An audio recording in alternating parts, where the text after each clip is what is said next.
Vamos voltar para Curitiba. Meus queridos, mas no Brasil, né, apesar dos pesares, as notícias não são tão ruins. Né? Pela primeira vez em 24 anos, o Brasil registrou o terceiro mês seguido de deflação. Ou seja, inflação negativa. O IPCA, que é o índice que mede a inflação, fechou setembro em baixa de 0,29%, acumulando queda de 1,32% nos últimos 3 meses. Esse dado é ainda mais notável, considerando que o resto do mundo caminha na direção contrária. O Fundo Monetário Internacional, o FMI, prevê que a inflação global deve atingir um pico de 9,5% ainda neste ano. Parece que a economia brasileira está num caminho certo, ao contrário do que dizem os críticos do governo. Não parece? Alguém tem alguma objeção? Eu tenho. Por favor. Voltando ao capitalismo brasileiro. Opressor. Será que a conta vai fechar, Pavinato? A grande questão é essa. A minha grande pergunta é: quanto isso vai custar?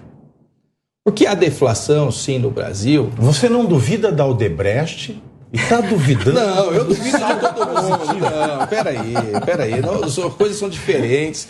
Eu duvido de todos. Espera.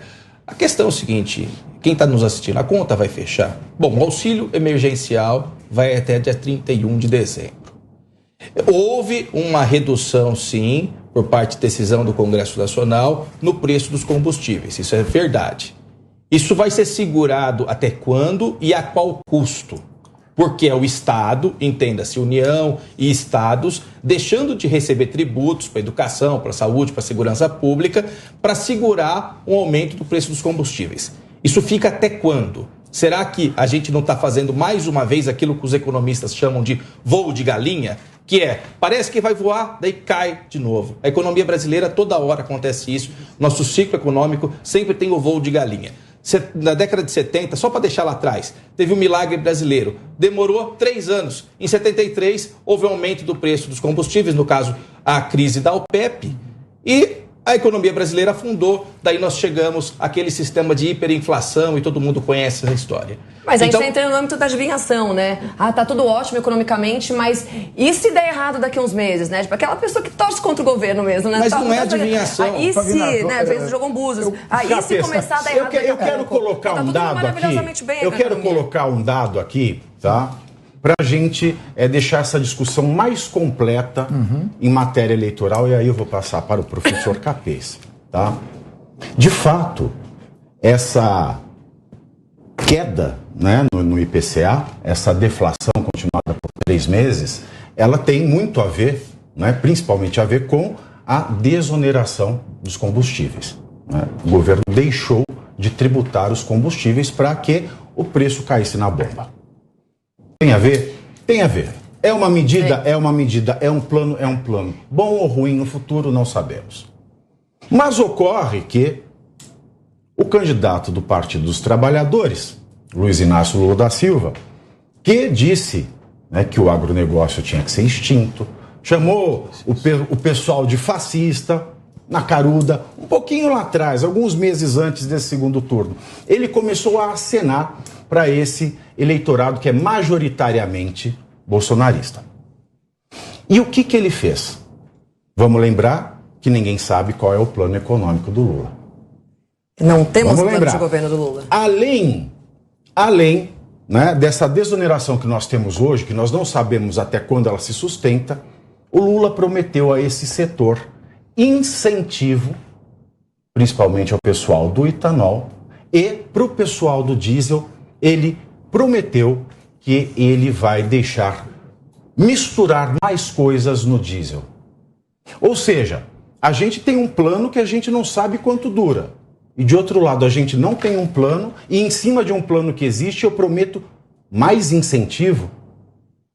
Como é que a gente vai lidar com isso, Capês? Bom, tem 3 pontos. Primeiro, sou totalmente contra intervenções artificiais no preço do combustível. Isso é um ponto. Segundo, essa conta alguém tem que pagar. Né? Então, eu uma vez estava conversando com o ministro Delfim Neto, ele dizia o seguinte, ele viu uma placa, não sei se foi aqui no Brasil ou em outro país, transporte público, direito seu, obrigação do Estado. Ele devia estar escrito, transporte público gratuito. Transporte público gratuito, direito seu, dever do Estado. Devia estar escrito, transporte público gratuito. Pedro usa, Paulo paga. Porque alguém tem que pagar sempre. Então, essa intervenção sempre tem um custo. Agora, é inegável que diante da maior crise econômica provocada por uma pandemia mundial, eu não me recordo, num horizonte de 100 anos, de uma crise econômica tamanha como foi a provocada pelo coronavírus. Estados Unidos teve queda no PIB, queda abrupta no PIB. Quem está vendo Nova York, Detroit, Califórnia, a decadência econômica que está ocorrendo nos países do primeiro mundo, eu acho que o Brasil suportou e está suportando muito bem o desafio dessa crise econômica.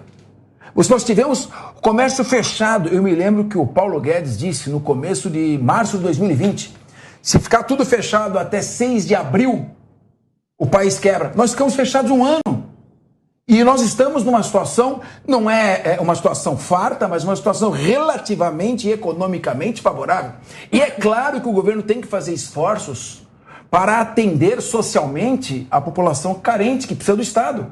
Senão não tem como comer. Então, evidentemente, precisa ser feito, sim, Auxílio Brasil, auxílio emergencial, o nome que se dê, é necessário nesse momento com uma situação emergencial. O que nós temos que discutir é o seguinte, qual é a proposta que interessa ao Brasil? É uma proposta de privatização, parceria público-privada, o Estado leve, o Estado viável? Ou é uma proposta de estatização, criação de empregos públicos, alto investimento? Vamos tirar dinheiro da onde? Aumentando a carga tributária e quebrando o empreendedor? Capês, você está misturando então, independência no mercado estou dizendo o seguinte, com o maior Estado. Não, são duas questões. Você faz suas são duas questões diferentes. Não. O capitalismo distribui riqueza. O comunismo distribui pobreza. Gera. Distribui. Porque o capitalismo, primeiro, ele produz a riqueza. Sim. Então, o que eu estou dizendo está alinhado com qualquer visão moderna de capitalismo humanista. Ou seja, você diminui o tamanho do Estado, favorece o surgimento, a criação de empregos, o florescimento de empresas, o crescimento da economia. E com o Estado viável, você consegue atender a minoria, aquelas pessoas que mais precisam, que são as classes vulneráveis, que estão fora do acesso aos bens de consumo. Então é necessário, sim, que no primeiro momento o Estado diminua o seu tamanho para se tornar viável e possa atender aqueles que mais precisam. Não é simplesmente um capitalismo selvagem do século XIX. É um capitalismo responsável, capitalismo que olha para quem precisa. Mas isso se faz com o regime capitalista, de privatização, de parceria pública, porque não é uma questão ideológica. Não existe direita e esquerda. Existe economia viável e economia inviável. E a economia viável é a que surge com o Estado pequeno. Você sabe o que é engraçado, professor Capês, meus queridos? O capitalismo do século XIX, né, aquele capitalismo selvagem, ele se moldou, né, ele se tornou humanitário depois das críticas de Marx. As críticas que Marx fez no Capital foram incorporadas pelas nações capitalistas. É verdade. E as nações marxistas passaram a ter a mesma miserabilidade dos países capitalistas de antes.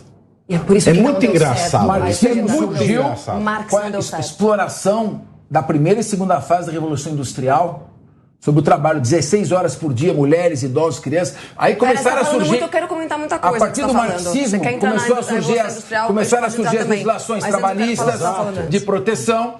E aí surgiu a Revolução de 17 contra o czarismo russo, que era um regime totalitário também. Agora aí é de doer, né, Capês? Mas vamos voltar rapidinho porque você estava falando. Estou dizendo que extremos levam a extremos. Exatamente. É isso que eu quis dizer. O extremo do czarismo levou ao extremo do comunismo. É a ironia. Por isso que você tinha que ser um conservador. Mas voltando, não, mas eu não sou conservador. Não, você não é. Eu adoro vir aqui porque é o único local que eu sou taxado de socialista. Eu já sou taxado de tanta coisa se fosse só socialista. Tudo que você falou no final da sua colocação descreve perfeitamente o governo feito por Paulo Guedes, né? Que é um livre mercado com uma intervenção suficiente para que a gente não entrasse numa crise econômica. Você não pode partir da premissa que você é totalmente contra a intervenção econômica vinda do Estado, vinda de cima, artificial. Se não fosse essa intervenção artificial, a gente não estaria voando economicamente como a gente está. Então, o Paulo Guedes, a partir do momento... Eu estou dizendo, intervenções econômicas moderadas. Tudo bem, mas você está criticando, vocês estavam aventando ele cravou o fato de que já a gente vai sofrer uma grande crise recorrente dessa intervenção no controle artificial do preço de combustível. Só que a outra coisa que a gente não está se atentando, a outra questão que a gente está se atentando é a seguinte: o nosso PIB está crescendo, o agro está voando como nunca antes, o desemprego está baixando, então o país vai economicamente muito bem, porque a gente teve uma série de medidas que corroboraram para que isso acontecesse. Então, será que para mim é muito óbvio que sim, uma pergunta retórica, será que o Paulo Guedes, o governo federal, não se deu a esse luxo de se isentar dos atributos da gasolina, porque ele pode ter esse dinheiro de outros lugares, já que a gente está tão bem economicamente? Não está sobrando tanto dinheiro. Olha, Pietro, eu estava vendo você falar... A medida foi... Eu estava vendo você falar... Superávit, o PIB vai bater 3%, o superávit fiscal de 12 meses chega a 30 bilhões. Eu estou concordando com você, Pietra. Então, assim, em vários setores... Ela não gosta de concordância. Pietra, eu estava me assustando. Eu estou concordando com tudo que você falou. O Paulo Guedes está de parabéns. Eu só discordei no final. Estou criticando a intervenção artificial no preço do combustível porque é errado. Essa conta vai aparecer. Quem faz isso? Só estou dizendo isso. Não sabe qual que está sendo... Estou defendendo o regime liberal. Cara, ele é um ministro da economia. Ele com certeza sabe o que ele está fazendo. Ele não está falando, vou tirar essa graninha aqui do governo e a gente deixar de. Pietra, é o seu lado socialista que está defendendo a intervenção no preço do combustível. Não. É bonito ver isso em você. Não se trata do que eu defendo. É bonito ver você socialista. Se trata do que é certo e o que é errado de acordo com o nosso governo atual. Doutor Theo, vamos lá. Eu só queria fazer um pequeno, mas não vai me causar muita polêmica. Vou causar polêmica. Você faz parte da parte. Por favor, este programa não pode ter. A mesa esquenta sempre. Pietra, de novo, eu não imaginava isso.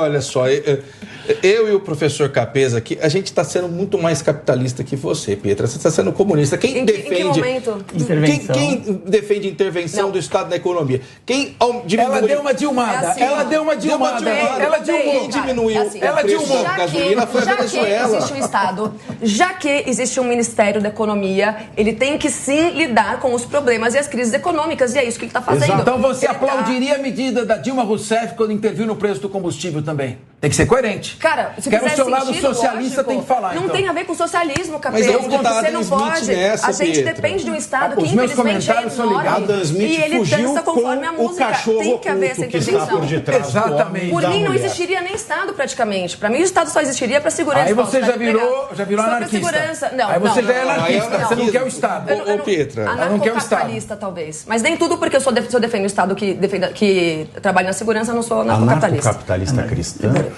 Mas aí não dá. Sim, o que mais tem como tem igreja assim. Anarcocapitalista monarquista, Paulo Cogos. Pietra, você falou que não dá para ser de esquerda e cristão, você está falando que dá para ser anarquista e cristão, não dá, Peraí, você começou o programa... Vocês estão falando que anarquismo e anarcocapitalismo é a mesma coisa. Aí existe uma falta de informação Narcocapitalismo? Não. Tá bom. Bom, doutor, alguma consideração nesta selva de comentários? Pelo amor de Deus. A realidade se impõe. O PIB da Venezuela. O PIB da Venezuela esse ano vai ser de 9,7%. Você tá teu livro. Por quê? Intervenção. Eles tiveram que abrir o capital, abrir para o mercado externo. Então, a própria Venezuela hoje crescer em 9,7%, 5 pontos a mais do que o Brasil vai crescer, mostra que essa intervenção pode, de uma maneira rápida, não vou de galinha, que nem falou o professor Renato, de melhorar as situações e daí a conta, se não fechar, que vai gerar o problema depois.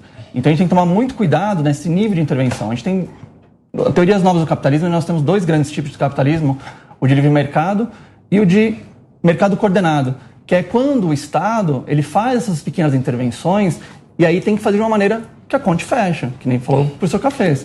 Então a gente tem que tomar bastante cuidado, que a gente viu o que aconteceu na Venezuela, ela teve que abrir o mercado, teve que acabar com a escassez, reduzir a hiperinflação E o resultado foi o quê? Agora está com 9,7% de crescimento. Porque foi uma medida isolada. Tanto que você não tem importação de alimentos, você não produz nada, você tem desemprego. Aliás, só se tem desemprego, né? A maioria. Então não dá para você pegar um dado e querer vincular ele ao que a gente está vivendo agora. E outra coisa. E eu quero também mandar um beijo para quem acredita que as informações que o governo da Venezuela soltam são verdadeiras, né? Afinal, é uma ditadura Sem comunista. contar que quem defende a bandeira dos direitos dos animais, como os cães, jamais pode apoiar o regime da Venezuela, né? Exatamente. Aliás, esses dados da Venezuela foram feitos pelo Instituto de Pesquisa, não vou dizer o nome aqui,